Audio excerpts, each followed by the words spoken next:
On February 25th, the Michigan Department of Transportation and partners the Charles H. Wright Museum of African American History and Detroit Historical Society hosted an evening on Black Bottom and Paradise Valley at the Wright Museum in Detroit. This event is part of a series of MDOT's initiatives to honor and acknowledge the social, environmental, and cultural history of Black Bottom and Paradise Valley, two historical neighborhoods in Detroit that were destroyed during the unfair urban renewal practices of the 1950s. The purpose is to expand and diversify community participation and engagement on the current I-375 Reconnecting Communities project and create opportunities for descendants of these historical neighborhoods to document their memories and experiences. First, we wanted to honor the history of Black Bottom and Paradise Valley. Then we wanted to educate and inform the public of the history of Black Bottom and Paradise Valley's communities and its historical significance, to expand and diversify community participation and engagement, and to increase inclusive audience participation in the framework process. We wanted to create space for descendants and former residents of Black Bottom and Paradise Valley to share their memories and experiences.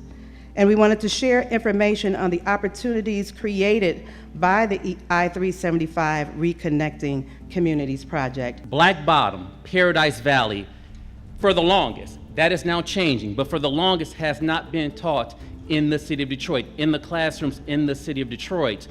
And so when I came back in November of 2015, knowing a lot about Detroit, born and raised, all of the above, I began to ask the question, what is Black Bottom? What is Paradise Valley? Black Bottom, acre for acre, is the most historically rich, culturally significant area in the whole state of Michigan's history.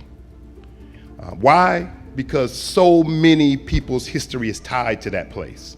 In 1949, the President of the United States, Harry Truman, signs the National Housing Act of 1949, which we will also call the Urban Renewal Act. Cities get money to destroy what they're calling slums. They begin destroying Black Bottom. The freeway did not destroy Black Bottom. Black Bottom was mostly destroyed by this point, but the main street of Black Bottom was still standing. And once they destroy Hastings Street, that's it for Black Bottom. You sealed the fate of Black Bottom and you've begun the end of Paradise Valley. Now with Black Bottom, the types of businesses that were there were different in nature, more local service, things like barbers, beauty salons, corner bars, churches, confectionaries, dry cleaners, grocery stores, and restaurants, serving the local neighborhood. The entertainment and all the more intense commercial was up in Paradise Valley. So by understanding what was lost, what people experienced, and why it happened, we can gain some perspective, and this story continues. My mother did grow up in Black Bottom, and she told me a lot of stories, and what it made me think of, if anyone remembers the old comic strip, Family Circus, how sometimes the little boy had dotted lines everywhere, sounded like my mother after school. We share a love for people knowing the history. We want to keep the memories of Paradise Valley alive.